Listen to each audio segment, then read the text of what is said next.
नमस्कार, स्वागत है आपका। आप देख रहे हैं प्राइम टीवी। वक्त हो चला है पहाड़ समाचार का।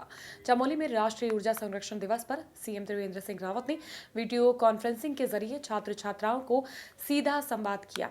प्रतियोगिता के माध्यम से छात्र छात्राओं को सीएम ने सम्मानित किया। इस अवसर पर सीएम ने ऊर्जा संरक्षण से जुड़ी महिला स्वयं सहायता समूहों को 50,000 रुपए रिवॉल्विंग फंड के रूप में देने की घोषणा भी की। कृषि कानूनों के खिलाफ पूरे देश में किसान एकजुट होकर प्रदर्शन कर रहे हैं। रुद्रप्रयाग में उच्च शिक्षा मंत्री धन सिंह रावत ने किसान बिल को किसानों के हित में बताते हुए प्रेस कॉन्फ्रेंस की। प्रेस कॉन्फ्रेंस में धन सिंह रावत ने कहा कि सरकार हमेशा ही किसान और गरीबों के हित में काम करती है। किसानों को इस बिल के खिलाफ गुमराह किया जा रहा है और पहली बार 11 करोड़ किसानों को पीएम की योजना का सीधा फायदा मिलेगा। जो माननीय मुख्यमंत्री स्वरोजगार के लिए जिलों में प्रयास किए जा रहे हैं और कुछ अभिनव प्रयोग हर जिलों में किए जा रहे हैं, उसकी आज समीक्षा बैठक की है। और मुझे बड़ी खुशी है कि जो हमारे 5 विभाग हैं, एलाइड विभाग, कृषि विभाग है, उद्यान विभाग है, हमारा पशुपालन है, डेयरी है, कोऑपरेटिव है, इन विभागों ने अब तक लगभग 4300 से ज़्यादा लोगों को स्वरोजगार और रोजगार दिया है। मनरेगा में 9300 हमारे जो प्रवासी भाई आए हैं उनको भी मनरेगा के तहत जो है स्वरोजगार दिया गया है। और कोऑपरेटिव में हमने लगभग 1750 लोगों को अभी तक 0% पे इस जिले में लोन दिया है। ऋषिकेश में कृषि कानूनों को लेकर बीजेपी प्रदेश प्रवक्ता विनय गोयल ने प्रेस वार्ता की। इस प्रेस वार्ता में उन्होंने कहा कि कुछ दल किसानों को भड़काने का काम कर रहे हैं, इसलिए किसान इस बिल का विरोध कर रहे हैं। उन्होंने कांग्रेस पर हमला करते हुए कहा कि पंजाब में कांग्रेस की सरकार है और कांग्रेस ने अपने घोषणा पत्र में कहा था कि कांग्रेस एपीएमसी को समाप्त करेगी। एपीएमसी से, लेकिन अगर यही बात मैं कहूँगा कृषि से समझ में आ जाएगा। दूसरी चीज है कृषि उत्पादन मंडी समिति। मेरा सौभाग्य रहा है कि 1991 में जब कल्याण सिंह जी की सरकार थी तो मैं भी देहरादून मंडी समिति का अध्यक्ष रहा हूँ, तो इसलिए मैं उस चीज को भली भांति समझता हूँ। तो एपीएमसी ये भ्रम पैदा करने का काम किया जा रहा है किसानों के बीच में कि ये सरकार मंडियां खत्म करना चाहती है। सितारगंज में एसडीएम ने अमीन और बैंकों के साथ राजस्व वसूली को लेकर बैठक की, जिसमें राजस्व वसूली को लेकर संग्रह अमीनों और बैंक के साथ बैठक की गई। इस बैठक में एसडीएम ने बताया कि राजस्व वसूली को लेकर संग्रह अमीनों और बैंकों के साथ बैठक की गई है। अमीनों को टारगेट दिया गया है कि राजस्व वसूली अधिक से अधिक करें। आरसी की वसूली करनी होती है, उसके संबंध में हमारे राजस्व विभाग के संग्रह अमीनों और बैंकों के साथ हमने एक समन्वय बैठक की है, जिसमें दोनों पक्षों के जो इश्यूज थे उन पे डिस्कशन किया गया और हमारे अमीनों को भी टारगेट दिया गया। बैंकों से भी अपेक्षा की गई है कि वो रिकवरी में जो बैंक की तरफ से सहयोग होता है वो उपलब्ध कराएं। बाजपुर के इंटर कॉलेज में ब्लॉक के अशासकीय विद्यालयों के शिक्षकों और कर्मचारियों की बैठक आयोजित की गई। बैठक में शिक्षकों ने सरकार पर वेतन वितरण में छेड़छाड़ करने का आरोप लगाया है और जल्द ही सरकार के खिलाफ शिक्षकों ने आंदोलन की चेतावनी भी दी है। बैठक में मौजूद शिक्षकों ने कहा कि उत्तराखंड शासन द्वारा अनुदान वेतन वितरण कानून 1971 के तहत हमारे मामले में छेड़छाड़ किया गया है। बाजपुर इकाई द्वारा जो शासन द्वारा एक पत्र निर्गत किया गया है कि अशासकीय विद्यालयों का अनुदान बंद कर दिया जाएगा, क्योंकि ये शासन ने शुरुआत की है हम लोगों का शोषण करने के लिए। इस शोषण को हमारे यहाँ जैसे टीचर्स हो या शिक्षण कर्मचारी हो, चतुर्थ श्रेणी कर्मचारी हो, कोई भी बर्दाश्त नहीं करेंगे। उसके खिलाफ हम आर पार की लड़ाई लड़ेंगे अगर ऐसा किया जाता है भविष्य में। सोमवती स्नान के अवसर पर कई श्रद्धालु हरिद्वार पहुंचे। यहाँ दूर दूर से आए श्रद्धालुओं ने हर की पौड़ी पर गंगा स्नान, पूजा और दान कर प्रार्थना की। वहीं प्रशासन ने भी कोरोना को देखते हुए सुरक्षा व्यवस्था चाक चौबंद किया हुआ था। पूरे मेला क्षेत्र को 10 जोन और 37 सेक्टर में बांटा गया है। कार्तिक पूर्णिमा स्नान पर भी कोरोना महामारी के बढ़ते प्रकोप को देखते हुए जिला प्रशासन द्वारा टीमें स्थापित की गई थी। आज सोमवती अमावस है, बड़ा ही पावन दिन है और ये भोले बाबा की कृपा है कि आज हम यहाँ तक स्नान करने के लिए आए। सभी भक्तों से यही निवेदन है कि आज के दिन अन्न धन का भंडार सबके लिए खुला रहता है। जो दान करते हैं सबका दान लगता है और भगवान भोले शंकर सभी पर अपनी कृपा बनाए रखे। मैं गंगा स्नान करने आया हूँ। आज सोमवती अमावस है और आज का दिन बड़ा ही उत्साहजनक है और हमारे जीवन में बिल्कुल ये बड़ा सौभाग्य है कि हम हर की पौड़ी पर स्नान कर रहे हैं और माता के साक्षात दर्शन भी कर रहे हैं। चूँकि ये सोमवती अमावस्या का स्नान है, इसलिए इसमें पुलिस व्यवस्था को भी बनाया गया है। इसके लिए इसमें 10 जोन और 37 सेक्टर्स में बांटा गया है और इसमें सारी फोर्स लगी है। इसमें हमारे ज़िले की फोर्स, कुंभ की फोर्स, पीएसी, क्यूआरटी और अभी सूचना विभाग के सभी लोग लगाए हुए हैं। सितारगंज में वन क्षेत्राधिकारी के नेतृत्व में अवैध तस्करी करने यूपी जा रहे अज्ञात तस्करों की गाड़ी को पकड़ लिया गया। गाड़ी पकड़ते समय अज्ञात तस्कर मौके से फरार हो गए। वन विभाग की टीम ने गाड़ी से भारी मात्रा में सौगान की लकड़ी को बरामद किया है। जब्त की गई लकड़ी की कुल कीमत अंतर्राष्ट्रीय बाजार में लाखों की बताई जा रही है। जब्त वाहन को सितारगंज की बाराकोली रेंज कार्यालय लाया गया और इस मामले में आगे की कार्रवाई के तहत जांच की जा रही है। करीब 8 बजे मुखबिर के द्वारा हमें सूचना मिली थी कि अवैध तौर पे सागौन के लट्ठों की तस्करी हो रही है यूपी की तरफ। तो हमने टीम को तैयार किया, प्लानिंग की और इस प्लानिंग के तहत इस लकड़ी के तस्कर को पकड़ा। जो चालक थे और उसका खलासी थे वो चलती गाड़ी को छोड़ के भाग निकले खेत की तरफ। हमने इसे जो भी है कैंटर इसको अपने सुपुर्दगी में लिया है और इस पर कार्रवाई चल रही है। कीर्तिनगर में रहने वाले लोग बिजली, पानी, सड़क जैसी मूलभूत सुविधाओं के लिए तरस रहे हैं। इस संबंध में कीर्तिनगर के युवाओं ने एसडीएम को प्रार्थना पत्र देकर मदद की गुहार लगाई है। इस मौके पर कई लोग मौजूद रहे।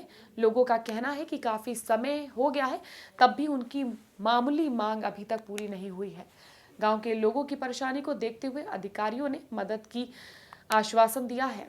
देखिए, आज हम एसडीएम मैडम से मिले तो अपने जो हमारे डागर पट्टी के अंतर्गत जो कोठार ग्राम सभा और डागर ग्राम सभा की जो क्षेत्रीय समस्याएं हैं उन मांगों को लेकर हम एसडीएम से मैडम से मिले हैं। तो हमें हमारी जो मांगें थी, जो प्रमुख मांगें थी, उनमें से कुछ स्वास्थ्य केंद्र, एक मांग तो हमारी स्वास्थ्य केंद्र से को लेकर थी, जो कि बहुत वर्षों से हमारे क्षेत्र में कोई भी सामूहिक स्वास्थ्य केंद्र की अभी तक स्थापना नहीं की गई है। एक हमारी मांग यह थी कि सामूहिक स्वास्थ्य केंद्र का निर्माण किया जाए और हमारे एक पानी के भरपूर मात्रा में होने के बावजूद भी हमारे जो क्षेत्रीय इलाके हैं, जो क्षेत्रीय गांव हैं, तो उनमें पानी की बहुत सारी समस्याएं, दिक्कतें, लोगों के नल तक पानी नहीं पहुंच पा रहा है। तो क्षेत्र में पानी की समस्याएं बनी हुई हैं। तो एक मांग हमारी ये थी। और सार्वजनिक जो रास्ते, जो रोडों के कारण, जो नई रोड कटी हैं, उनके कारण जिनका दबान हुआ है, तो उनकी मरम्मत करने के लिए हमने एसडीएम महोदय को ज्ञापन दिया है। और हमारी एक जो मांग, आजकल जो आर्मी की भर्ती की तैयारियां चल रही हैं, जो युवाओं में काफ़ी क्रेज़ है हमारे यहाँ आर्मी के लिए, तो हमारे पास एक बहुत बड़ा भूखंड होने के बावजूद भी वहाँ तक लोगों को, जो स्थानीय युवा हैं, उनको पहुँचने में बहुत सारी परेशानी होती है। तो उन तक, वहाँ तक अगर रोड पहुँच जाए तो इसके लिए भी हमने एसडीएम मैडम को ये मांग हमने रखी है। पौड़ी गढ़वाल के चौबट्टा खाल में कोरोना पॉजिटिव मरीजों की संख्या 89 हो गई है। एक गांव में मरीजों की संख्या 89 पहुंच गई है। पहले गांव के 86 लोगों का सैंपल जांच के लिए भेजा गया, जिसमें 39 लोग कोरोना पॉजिटिव पाए गए। इसके बाद 12 दिसंबर को भी टेस्टिंग हुई, जिसमें 145 में से 50 लोग कोरोना पॉजिटिव पाए गए। जानकारी देते हुए नोडल अधिकारी ने कहा कि स्वास्थ्य विभाग की टीम गांव में कोरोना पॉजिटिव लोगों को होम आइसोलेट करते हुए कार्रवाई कर रही है। चौबट्टा खाल तहसील में विकासखंड पोखड़ा के अंतर्गत ग्राम सभा सिलेद में रैंडम सैंपलिंग के दौरान 39 लोग कोरोना पॉजिटिव आए थे। प्रशासन के द्वारा जब और सैंपलिंग करवाई गई तो आज लगभग 50 लोग और कोरोना पॉजिटिव आए हैं। प्रशासन की टीम एवं मेडिकल टीम लगातार पिछले सप्ताह से ही वहां पर सक्रिय है और ग्रामीणों के अनुरोध पर उन्हें गांव में ही होम आइसोलेशन की सुविधा दी गई है तथा सभी मानकों के अनुरूप ही उनको होम आइसोलेशन में रखा गया है। प्रशासन द्वारा गांव में ग्रामीणों के लिए राशन की आपूर्ति करा दी गई है तथा 2 मेडिकल टीम और 2 एम्बुलेंस टीम लगातार गांव में रखवा दी गई है तथा गांव को कंटेनमेंट जोन घोषित कर 3 दिन पहले ही सील करवा दिया गया था। मेरा सभी ग्रामीणों से हार्दिक अनुरोध है कि वो प्रशासन तथा मेडिकल टीम का सहयोग करें, सभी फेस मास्क का यूज करें एवं सोशल डिस्टेंस। भगवानपुर क्षेत्र में आदिल फरीदी राष्ट्रीय मानवाधिकार कमेटी समाज सेवा के क्षेत्र में उल्लेखनीय काम कर रही है। आज राष्ट्रीय मानवाधिकार कमेटी के चीफ कन्वीनर के निर्देश पर कार्यालय पर जरूरतमंदों को गर्म कपड़े बांटे गए। डिप्टी कन्वीनर ने कहा कि कड़ाके की ठंड पड़ रही है और गरीब लोग गर्म कपड़े खरीदने में असमर्थ है। इसका ध्यान रखते हुए आज जरूरतमंदों को गर्म कपड़ों का वितरण किया गया है। मैं मोहम्मद आदिल फरीदी राष्ट्रीय मानवाधिकार डिप्टी कन्वीनर और राष्ट्रीय मानवाधिकार कमेटी की ओर से एक गरीब मजदूर मजबूर लाचार के लिए हमने गर्म कपड़ों का वितरण किया है। 2000 गर्म कपड़े लाए हैं। कल से हमने ये कार्यक्रम चालू कर रखा है और अपने कैब कार्यालय पे बाकी जहाँ कहीं भी गरीब बस्ती होगी, गरीब कोई भी किसी तरीके का कहीं हमें पता चलेगा हम वहाँ भी लेके जाएंगे। और हमारे डॉक्टर आनंद वर्धन जी जो सुप्रीम कोर्ट के जज साहब हैं, रिटायर्ड जज साहब और ह्यूमन राइट के चीफ कन्वीनर हैं, उन्होंने ये आदेश किए कि जैसे ठंड बढ़ती जा रही है कुछ गरीबों की तरफ और ह्यूमन राइट ने ये कदम उठाया है ताकि कोई गरीब ठंड ना रह सके। मसूरी में विधायक गणेश जोशी ने सेंट्रल मेथोडिस्ट चर्च में फसाड लाइट का शिलान्यास किया। इस मौके पर उन्होंने कहा कि मेथोडिस्ट चर्च से इस काम का शिलान्यास किया जा रहा है। ये शहर के विभिन्न स्थलों पर लगेगा। उन्होंने चर्च के सदस्य प्रेम सिंह का हार्दिक धन्यवाद करते हुए कहा कि उनके प्रयास से ही आज इस चर्च में फसाड लाइट लगने जा रही है और 1 महीने के अंदर इस काम को कई इलाकों में पूरा किया जाएगा। देखिए, मसूरी एक ऐतिहासिक जगह है और मेथोडिस्ट चर्च की ऐतिहासिक बिल्डिंग है और आज जो MDDA द्वारा ये सराहनीय प्रयास इसकी सुंदरता बढ़ाने के लिए किया गया है, मैं इसकी पूरी सराहना करता हूँ। और निश्चित तौर पे मसूरी, क्योंकि देश विदेश से लाखों की संख्या में पर्यटक मसूरी आते हैं, तो निश्चित रूप से बिल्डिंग का सौंदर्य बढ़ेगा और मसूरी और सुंदर, मसूरी पे और 4 चांद लगने का कार्य लगेगा। सर, जैसे तिलक लाइब्रेरी है उस पर भी लगना चाहिए था, घंटाघर भी लगना चाहिए था। बिल्कुल, नगर पालिका भी प्रयासरत है। पुलिस चौकी की जो बिल्डिंग है उस पर नगर पालिका द्वारा भी फसाड लाइट का शुरू किया जा रहा है। झूला घर का भी पालिका द्वारा फसाड लाइट का कार्यक्रम नई लगाने का उद्घाटन हम जल्दी मदन कौशिक जी द्वारा कराएंगे। मसूरी का एक बहुत ही हिस्टोरिकल प्राचीनतम चर्च है। 1 साल पूर्व लाइब्रेरी पर माननीय मुख्यमंत्री जी से मैंने इसकी घोषणा करवाई थी।